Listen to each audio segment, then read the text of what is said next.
السلام علیکم ورحمۃ اللہ۔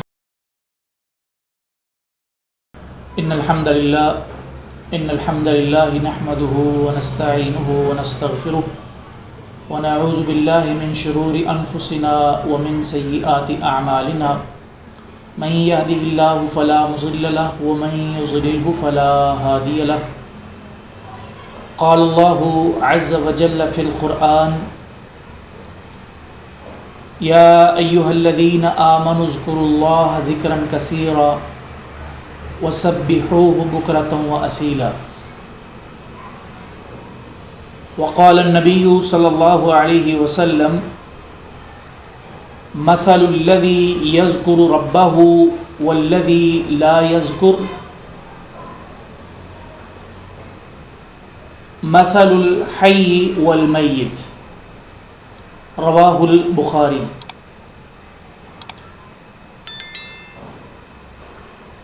ہمارے معاشرے میں ہم دیکھتے ہیں کہ ہر بندہ ہی پریشان ہے، کوئی توہم پرستی کا شکار ہے، کوئی تعویذ اور کنڈوں پر یقین رکھتا ہے، کوئی پیروں فقیروں کی طرف جا کے در در کے دھکے کھا رہا ہے۔ مختلف مسائل، مختلف مصیبتیں، مختلف مشکلات کا سامنا ہر بندے کو ہے،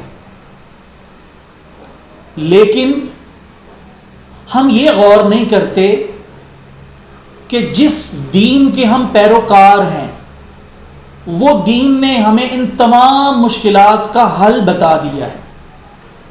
وہ حل کیا ہے؟ اللہ تعالی کا ذکر، اللہ کو یاد کرنا۔ ہمارا دین اس قدر خوبصورت دین ہے، اس قدر پیارا مذہب ہے کہ جس نے زندگی کا ایک ایک لمحہ گزارنے کا ہمیں طریقہ بتایا ہے۔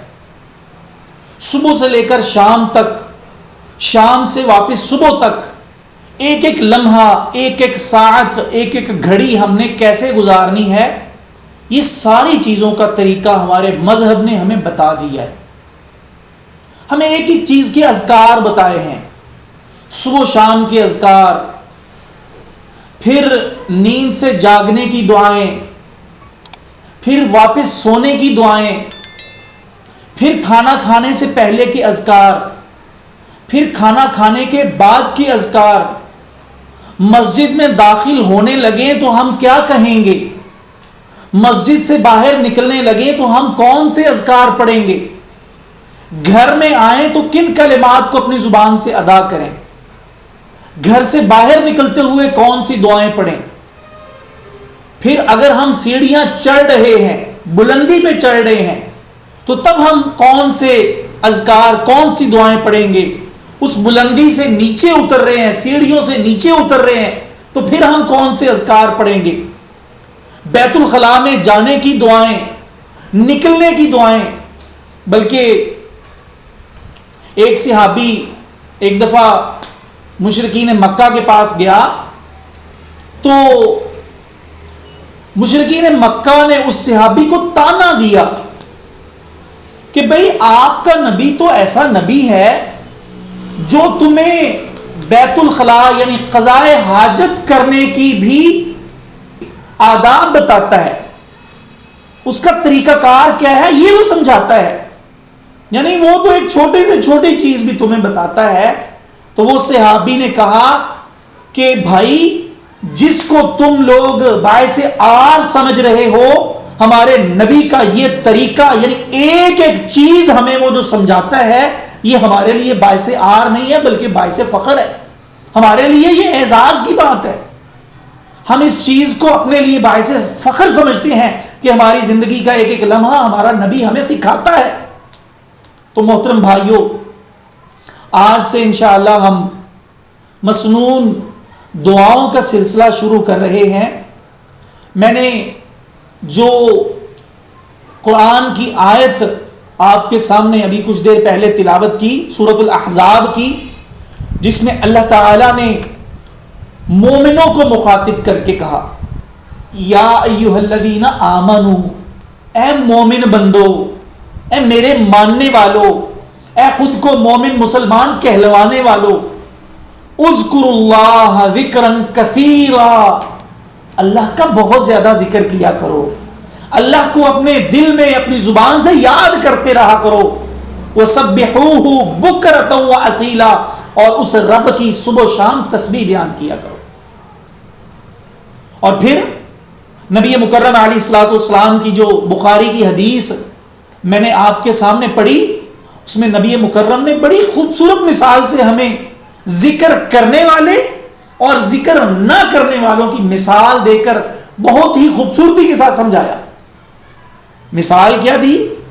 فرمایا مثل الذی یذکر ربہ، اس بندے کی مثال جو اللہ تعالی کا ذکر کرتا ہے، ایک وہ بندہ جو اللہ کا ذکر کرتا ہے، والذی لا یذکر ربہ، اور وہ بندہ جو اللہ کا ذکر نہیں کرتا۔ دو بندے ہیں۔ اب دیکھیں نا، ہم اپنا جائزہ لیں، غور کریں کہ ہم دو کیفیات میں سے کسی ایک کیفیت میں لازمی مبتلا ہیں، یا تو ہم اللہ کا ذکر کرتے ہیں یا ہم اللہ کا ذکر نہیں کرتے۔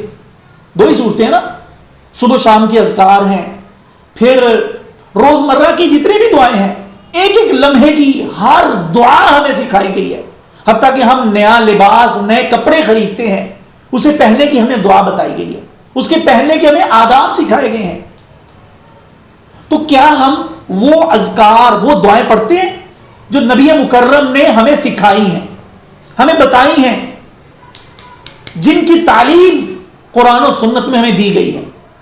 دو بندے ہیں، ایک مثل الذی یذکر ربہ، اس بندے کی مثال جو اللہ کا ذکر کرنے والا ہے، والذی لا یذکر ربہ، اور وہ بندہ جو اللہ کا ذکر نہیں کرتا۔ کیا فرمایا؟ یہ دو بندوں کو نبی مکرم نے زندہ اور مردہ کے ساتھ تشبیہ دی ہے۔ مثل الحی والمیت، جو اللہ کا ذکر کرنے والا ہے، جو اللہ کا ذکر نہیں کرنے والا، ان دونوں کی مثال نبی مکرم نے زندہ اور مردہ کے ساتھ دی ہے۔ یعنی جو اللہ کا ذکر کرتا ہے وہ زندہ ہے، اور جو اللہ کا ذکر نہیں کرتا وہ مردہ ہے۔ اب ہم اپنا جائزہ لے لیں، غور کر لیں کہ ہم کن لوگوں میں شامل ہیں، زندوں میں یا مردوں میں؟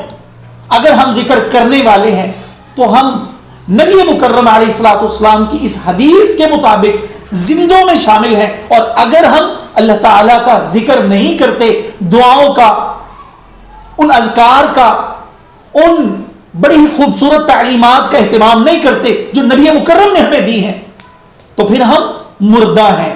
یہ میں نہیں کہہ رہا، یہ نبی مکرم علیہ الصلوۃ والسلام کی حدیث ہمیں کہہ رہی ہے، جو کہ بخاری کی ہے۔ مثل الذی یذکر ربہ والذی لا یذکر ربہ مثل الحی والمیت، کہ جو اللہ کا ذکر کرتا ہے اس کی مثال زندہ کی ہے، اور جو اللہ کا ذکر نہیں کرتا اس کی مثال مردہ کی ہے۔ تو عزیز بھائیوں، باوجود اس کے کہ ہم سماعت سے اور قوت گویائی سے محروم کر دیے گئے ہیں، لیکن یاد رکھیں اللہ نے ہمیں شعور دیا ہے، ہمیں سمجھ بوجھ دی ہے، ہم باقی معاملات کو سمجھتے ہیں اور بڑے ہی آسان انداز میں ان کو سر انجام بھی دیتے ہیں۔ ہمارا کاروبار ہے، ہمارے دیگر معاملات ہیں، پڑھنے پڑھانے کا ہے، دنیا میں جتنے بھی معاملات ہیں، باوجود اس کے نہ ہمارے پاس زبان ہے نہ ہمارے پاس کان ہے، لیکن اس کے باوجود ہم سارے کام چلاتے ہیں اور دوسرے لوگوں سے اچھے چلاتے ہیں۔ لیکن جب دین کا معاملہ آتا ہے تو ہم اپنی اس مجبوری کو، اپنے اس عذر کو، اپنی اس کمزوری کو آڑے لے آتے ہیں کہ جی ہم کمزور ہیں، ہم معذور ہیں۔ بھائی ہم مکلف ہیں، ہمیں اللہ نے پوچھنا ہے ان چیزوں کا کہ کیا تو دنیا کے معاملات نہیں چلاتا تھا؟ تیرے سارے معاملات چلتے تھے، تو نے دین کیوں نہیں سیکھا؟ تو پھر ہم اللہ کو کیا جواب دیں؟ تو اس لیے جس طرح عام جو نارمل افراد ہیں وہ ذکر و اذکار کا اہتمام کرتے ہیں، ویسے ہی ہمیں بھی یہ ساری دعائیں جن کا سلسلہ انشاءاللہ آج سے شروع ہو رہا ہے، ان کو ہم نے یاد بھی کرنی ہے اور جو جس وقت کی دعا ہے اس وقت ان دعاؤں کو پڑھنے کا اہتمام بھی کرنا ہے انشاءاللہ تعالی۔ کیوں؟